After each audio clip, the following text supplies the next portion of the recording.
Universal Studios!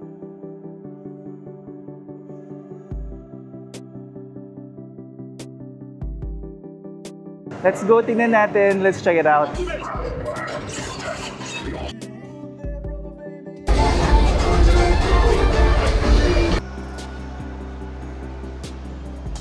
Hey guys, welcome back to my vlog. Kagising lang natin from a fresh at sobrang refreshing na pagtulog, and now it's already 7:19 on the clock, kaya napanintay natin. Alright guys, so papunta na tayo ngayon sa breakfast buffet nila dito sa Hilton Orlando, and let's see kung ano ang ating breakfast for today's video, and hopefully masarap siya, lalo na it's actually gonna be a big day for us, so sana winner tayo dito. Let's go. Good morning, sir. Welcome to Cosmic. How are you today? Hello, good.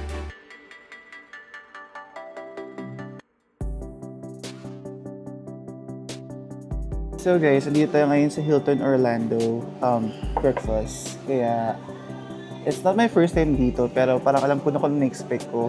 And hopefully, hindi nagbago yung menu nila or hindi nagbago yung selection nila pagdating sa buffet. Ang expectation ko lang talaga is sana ma-maintain nila yung ganda, diba? At saka yung sarap ng pagkain. Kaya ano pa nintay natin? Let's check it out.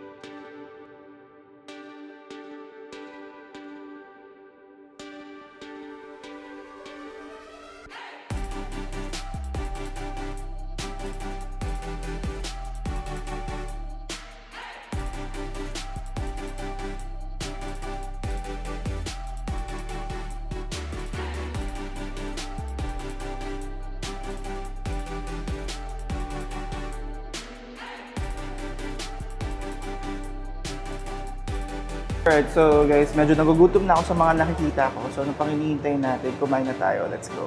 Alright guys, 5 minutes na lang. Nandito na yung shuttle natin. And for today's video, we are actually going to Universal Studios!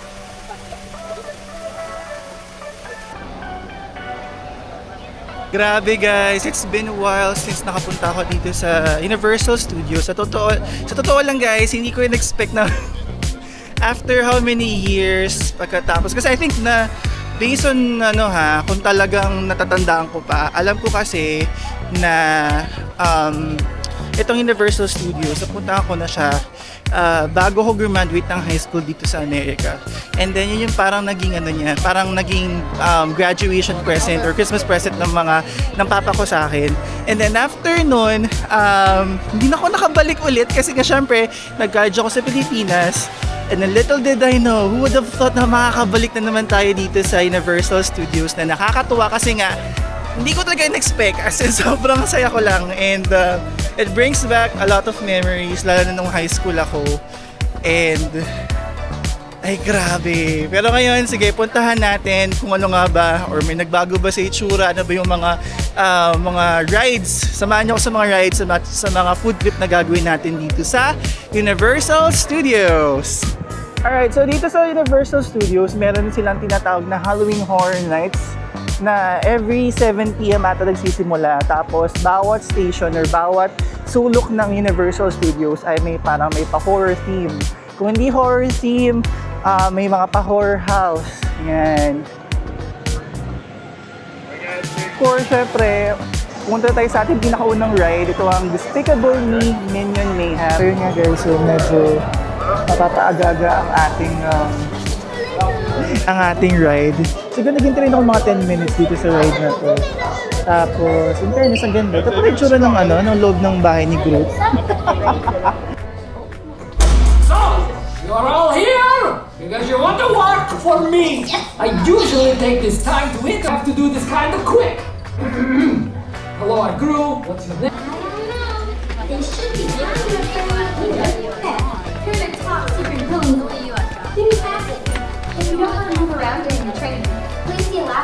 about the stationary seats located at the front of the lab. These are also known as... Don't get flights on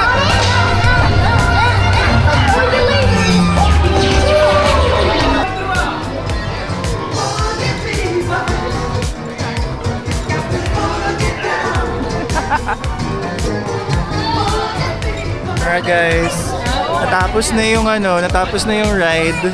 Ayos siya actually, super ayos siya, especially sa mga bata talaga siya.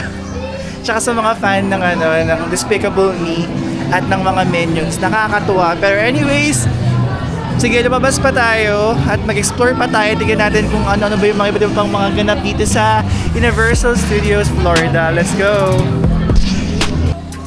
Alright guys, ang next naman natin na ride ay nasa likod na natin. Ito ang tinatawag nilang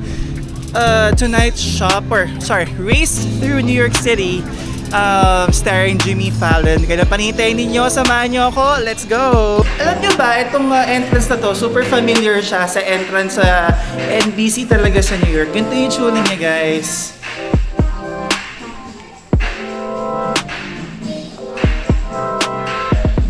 Di ba nakakatuwa?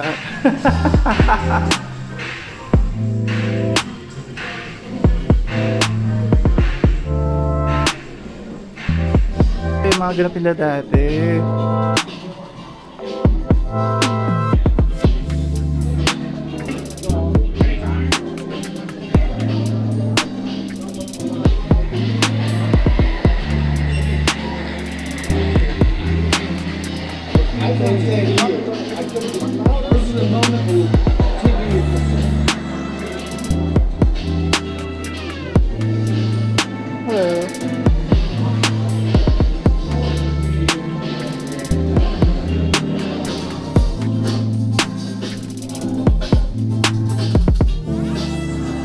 Hello.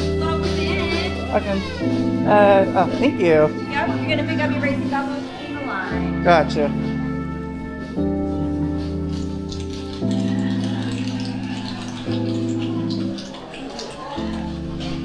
So yun guys, napunta na ako sa pila. Tingnan natin kung gaano nga ba kahaba yung pila. Parang hindi naman gano'n sobrang kahaba.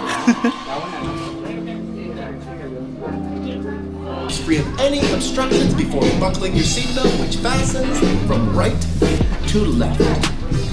Once your seatbelt is securely fastened, please help those around you who need assistance.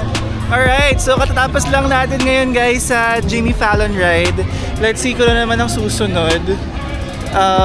Honestly, wala naman na iba sa dating Universal Studio. May mga bagong rides I heard, pero most of the new rides kasi pala ang nilagay nila is naka-base na sa Epic Universe. So ayun, nakakatuwa lang. Jazz on the horn, everybody, people hands up, put them together. Put your hands together, have a little fun. There you want to go.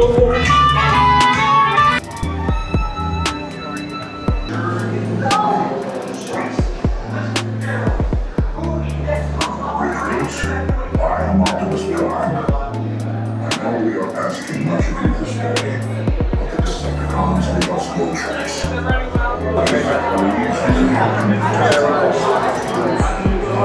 So diba, mas mabilis kapag single rider. Pero baka di naman masyadong busy ngayon, so okay lang naman. Guys are my navigators, so if anyone sees trouble... Security breach, level 2, lockdown. Gets trouble, alright. It's Ravage. He's after the All-Spark.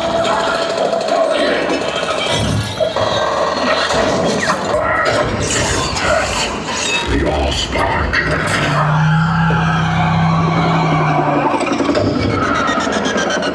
Just dropping in.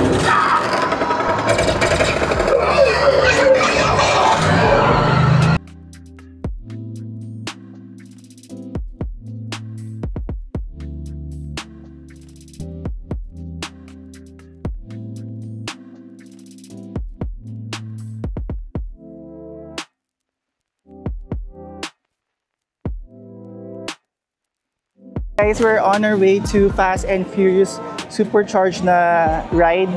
Actually, ito, wala pa ata ito nung pumunta ako dito. So, first time, tingnan natin kung maganda nga ba itong Fast and Furious Supercharged na ito. Move all the way forward. I'm gonna have you guys move all the way up. Come on in. You guys are right here, right? How we doing today? Good? So, hindi ko nga siya na video, pero sabi ko lang, maganda siya. Pero nabibitin ako dun sa ride. Feel ko parang mas marami pa siyang potential kung hinabaan nila yung ride. So, pero maganda. Mababasa ka.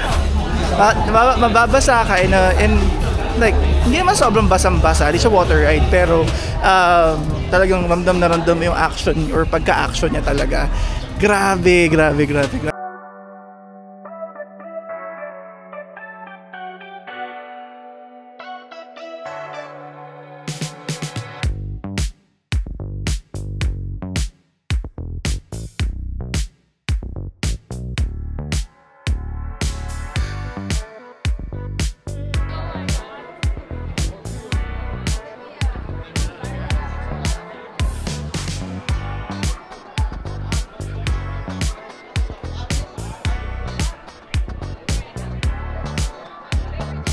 Alright guys, so papasok na tayo sa single riders line. Tuwan-tuwa ako kasi may single riders din dito. Pero ang pagkakaalam ko talaga guys, isa to sa mga pinaka masayang rides at talagang pinipilahan na rides dito sa Universal Studios. Grabe guys. Grabe yung ride.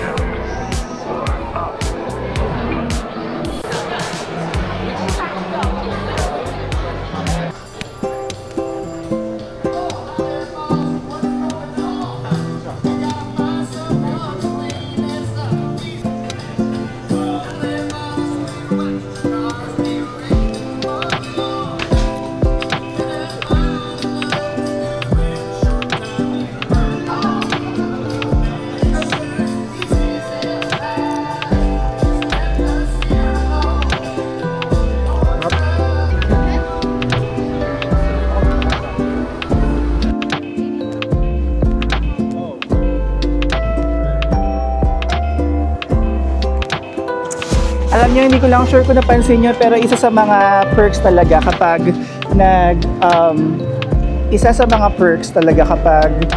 nag-iibot-ibot ka sa mga theme park, sa mga Disneyland, either Disneyland man yan or Disney World or Universal Studio na theme park yan, ang dami mong makita iba't ibang klaseng details dito sa Universal Studio.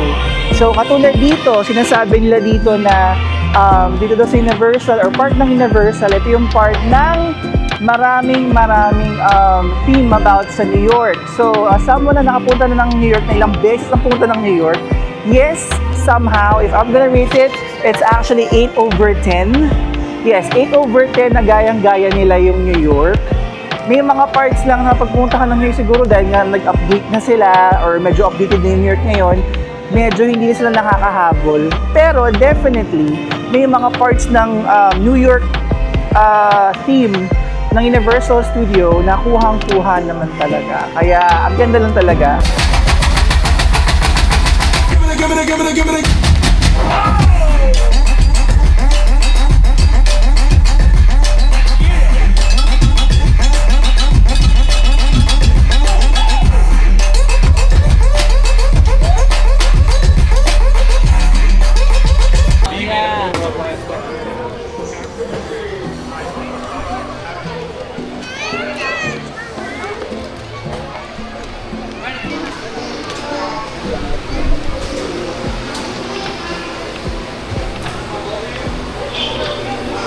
Alright guys, ngayon naman ay susubukan natin yung Simpson ride.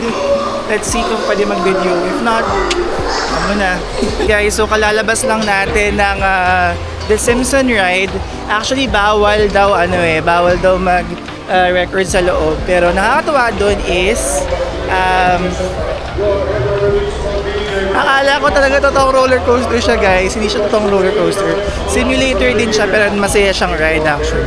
Pero anyway, sige, tumuloy na tayo doon sa sinasabi ko kanina pa na part ng Universal Studio kung saan merong Los Angeles. Tapos syempre, kung may part naman ang Universal Studios ng New York, syempre meron naman yung part ang Universal Studios ng California or sa mas kilalang Hollywood.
And there we have it, guys. Maraming salamat, guys, for watching my vlog.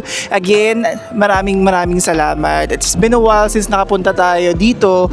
10 years na, pero na-enjoy ko pa rin each and every ride, guys. And maraming salamat sa mga nag-subscribe and mga nag-like and nag-share na po ng ating YouTube channel. And again, guys, maraming salamat. Please like, subscribe, share, and like this video, lalo sa mga tropa nyo gustong makapunta ng Universals. I hope I was able to help you out, guys. Again, maraming salamat, guys. Thank you, and let's go.